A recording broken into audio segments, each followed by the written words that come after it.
So, are we here to talk about some porcelain veneers today? I think so. So welcome to another edition of the Ben and Gary Show. We know dentistry. Yep, exactly. We know dentistry. So yes, so today we're going to talk about porcelain veneers, indications, contraindications, what they can do for you, how they can change your smile, change your life. And so one of the first things that we'll talk about is what are porcelain veneers? And they're typically very thin shells of porcelain that are bonded to the tooth structure. And they can be formed from pressed glass, or they can be done by a ceramist, where he uses a foil on the model to form the veneer. But in either way, they come out beautifully and can change the way your smile looks, and also the shape of your teeth, also the color. So those are just some of the things that we can do with porcelain veneers. And another question, Ben, is how many should we do? Yeah, that's always a question. In fact, actually, just a patient I believe it was on Tuesday, asked me that exact same question. And they were looking for an improvement on their teeth. And in fact, actually, their smile was actually pretty good.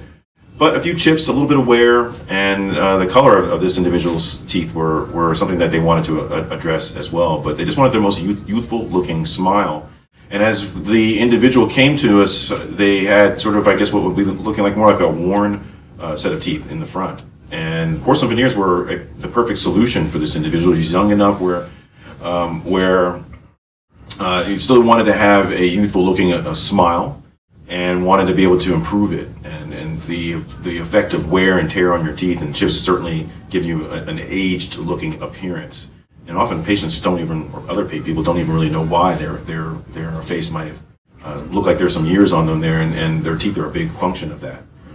So with porcelain veneers, he was looking to have that improvement, and certainly wanted to know. He was thinking about, well, my two front teeth were the ones that looked the worst, but I wanted to also blend. So you really want to usually do them in at least in pairs. It's very difficult to make one porcelain veneer look like the rest of the other teeth. So often we will do at least the two front teeth, but in fact, many times that's even more difficult to do, and that we may have to go to 6 to 8 veneers, because at any point in time where you're going to have the transition, it could show, and the transition between where the veneers end and your natural teeth then begin, that transition can make it look artificial, or that something's off or amiss.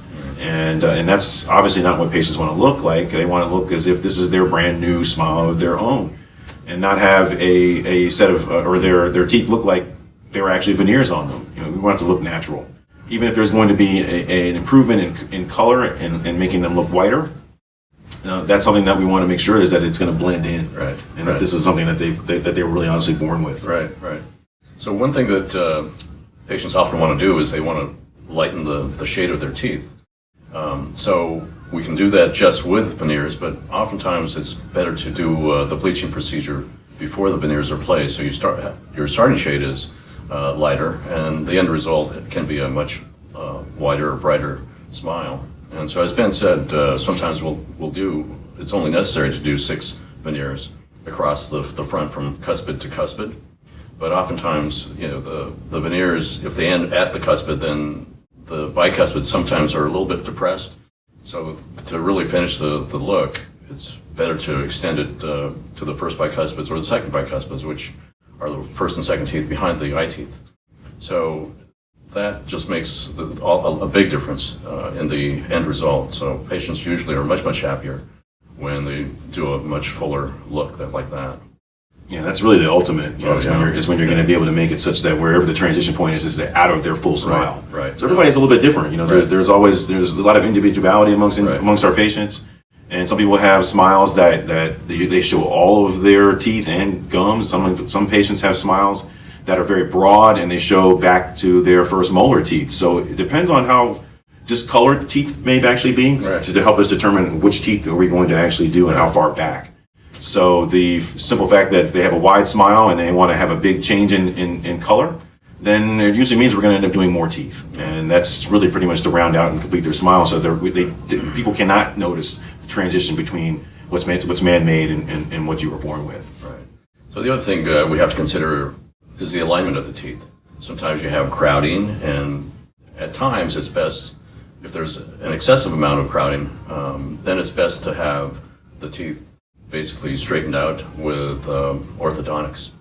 There are some cases where there's minor crowding, or the teeth may be a little bit rotated, and that sometimes can be corrected with veneers, but it really has to be a case-by-case basis. You know, it's an interesting point you bring up, because I can tell you that there are so many patients that will ask me about getting veneers, and the reason why they're here in the office and getting the consultation is that they do have crowding, right, and their teeth are misaligned, and that's really referred to as a malocclusion.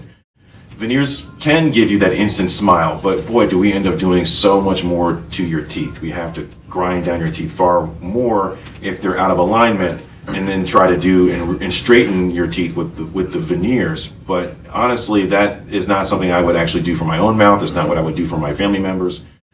Gary, you're correct. I mean, orthodontics is the first line in treatment, and sometimes that can be simply to do this through Invisalign treatment, which is a very modern way of treating a patient. There to line their teeth up, and that actually sets us up as restorative doctors to be able to give the maximum and the best look and maximum success. Oh, right. No, I agree. The less we have to do to the teeth to be able to put veneers on, they stay on better. Right.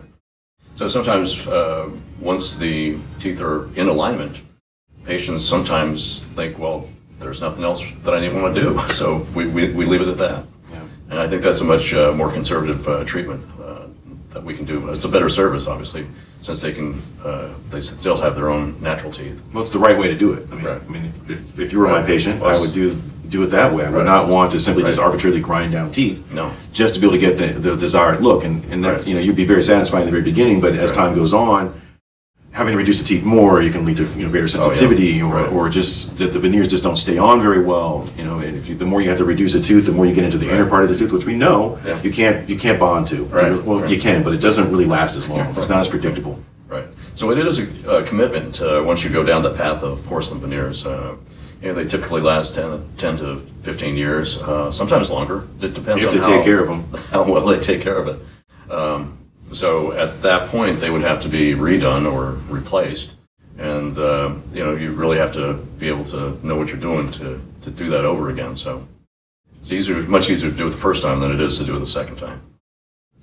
To bring up another good point about, you said, well, how many teeth do we actually do? Well, another question I just recently got was, well, the patient came in very knowledgeable and knew that they wanted to do something to their teeth, whether it's some sort of veneer, and they said, well, I'm not quite sure if I want porcelain veneers or composite veneers. And I said, that's a great question, because they both can get you to the same endpoint. And the difference between the two with composite or bonding is that it's done directly on your teeth and on a patient's teeth, versus porcelain veneer, two-step process. There's an initial appointment of being able to do some minor adjustments and filing to the enamel, and then the patient will walk away with interim or temporary veneers.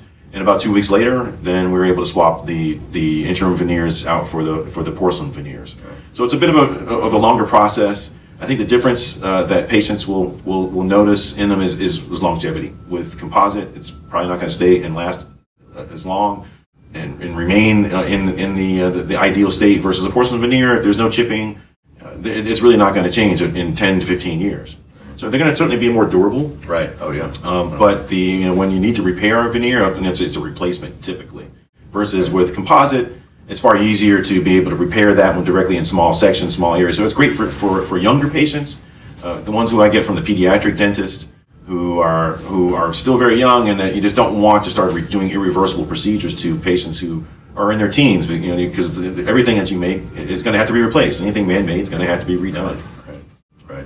So and the other aspect with composites is the finish. It loses its luster, if you will, over time. It just looks a little bit duller as far as the surface finish.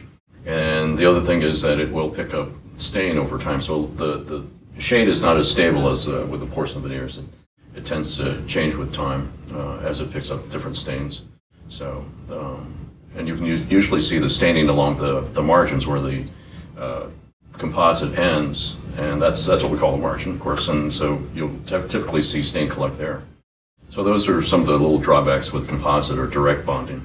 Yeah, and like anything else in life, it's all operator or I should say, maybe the word is that each individual has their own skill level, Right, and I'd right. say that it requires far more skill to be able to directly build and design a smile in composite directly on the teeth than there is an individual who's going to be using porcelain veneers. Right. I believe that having the support of over that 2-week period of the laboratory support allows us to be able to take our time remotely Right. to idealize each individual tooth, Right. versus we only have but so much time when an individual's in the chair. Oh, yeah. You may only have a couple of hours, tops to be able to do that. Right. So you sort of get what you get afterwards. You can always come back and do more, but it's just far more demanding on a dentist to do it directly with bonding versus porcelain veneers. It's far easier to achieve the desired look in the end. It's going to be more expensive to go that route because there's certainly another individual involved, a laboratory technician, there are 2 appointments, there's time and chair time involved in doing porcelain veneers versus bonding. But I think technically, trying to do composite veneers is just far more difficult and demanding on the dentist in the process. It is, but I will say that the composites have improved exponentially over time, and so now we have composites that have different opacities, different translucencies, and if we have to do or composite veneers, we can make them look much more lifelike or more natural than we used to, just because the materials were so much better. Yeah, I think we only had in the beginning maybe about 6 to 8 shades. Yeah, it was tough. And now there's seeming like a Crayola box full of shades that we have to choose from. It's a little bit more fun to play with. Yeah, it's certainly more sophisticated in the process. Yeah, it is. So would you say porcelain veneers are some of your favorite procedures to do? I would. I love doing veneers. I think they change the person's personality, their self-esteem, and their self-confidence to a much greater level than doing a filling or a crown in the back. So it's a much more of a life-changing event procedure than anything else that we do, except for when we do anterior crowns. Of course, that's another thing that makes a big difference in a patient's personality. Which we'll bring up one other day when we have another podcast. Right, That's right. a whole another avenue to be able to talk about here. Right. But you also bring up another point that reminds me, or it comes to light, when you talked about what we can do about changing a person's life. And I'd say porcelain veneers are one of the few procedures that we do that really can change a person's life in a short period of time. Right. And whether it be composite or porcelain veneers, hands down, they're never really more satisfied individual than somebody who's gotten their veneers. And that's really speaks to why we do this. Right. Well, I mean, we've had patients cry when they take a look at the veneers. So it's a neat experience for us as well as the patient. It's extremely fulfilling, and it really kind of speaks to the reason why we became dentists in the first place, which is to affect and change people's lives for a positive endpoint. And it's almost like with veneers, there's very little delayed gratification because it happens so quickly. Many other times when we do the much different, more complicated cases, it just takes a protracted amount of time to be able to get there. And so it takes some patience for the patient to be able to get to that point. Versus veneers, it's kind of an instant bang of success, and they really are walking away with feeling very very much better about themselves. Oh yes, definitely. But in order to get to that end point, there's a lot of communication that we have to have with the patient to know what their end point is. I mean, we let them guide us to that endpoint. So it's important for them to come in with ideas and to be able to verbalize those expectations. It's difficult to be able to articulate and visualize what the endpoint is going to look like, and that's where sort of the digital mock-ups of patients, which is why we take pictures and invest in expensive cameras to be able to get high definition pictures that are close up that we can use to show a potential before and after for a patient. And simply just with manipulating the photos, we can give them a sense of what it would look like, and it's fun to be able to do it for them because then they can tangibly sort of understand a bit better like what it's going to be like, and they can kind of make up their mind. This is where we can kind of show them why we thought maybe we could do this in 4 or 6 or 8 veneers or 10. It depends on which one it would be. And this is truly how we can customize it for the individual. Right. That's the importance of communication. I don't know. I kind of like to have a hard model that's been waxed up, and patients like to kind of feel things too. Sure. Well, that's also maybe the second step, but if someone doesn't necessarily want to get to that point, but it takes time to go through that as well, time and expense versus taking a digital photograph and manipulating it and then showing it to them to get a sense of how they want this to look. No, and I think what we're trying to always do is to gauge person's expectations, Right. and we want them to be able to. We want to better understand what their expectations are. It's nothing worse than unmet expectation, because that usually leads to some level of upset. So it's better to be able to help understand, or better for us to understand that in advance. And so digital mock-ups, Right. and then an actual physical mock-up, and then sometimes that allows us to even take that same mock-up and actually press it on a patient's teeth so that they can visualize it in the mirror and get a sense of what it will do for them. And really, what does that mean? That means that the patients will come to us because they want a certain effect. And it's important for us to know what that effect is, because that's what's driving them in the first place. So if we miss that, then we have a potential that we can have an unhappy or a less than successful end result.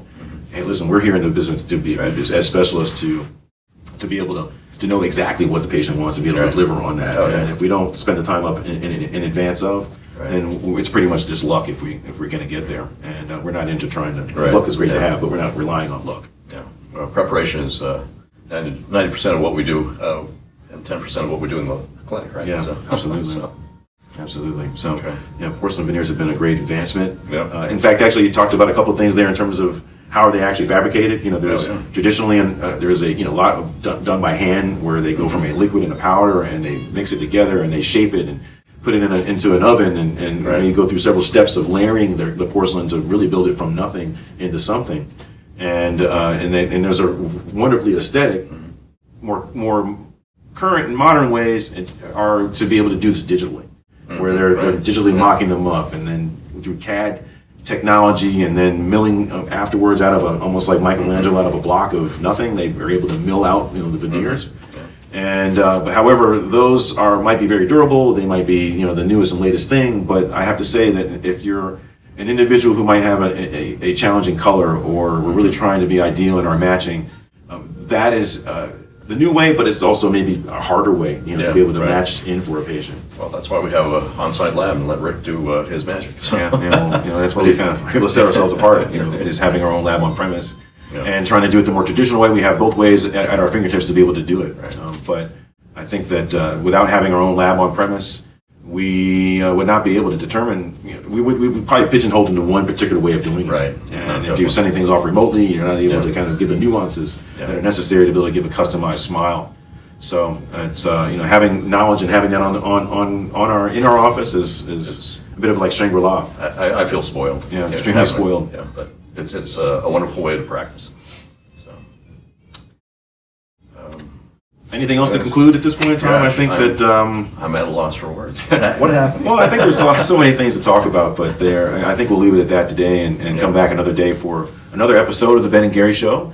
We know dentistry.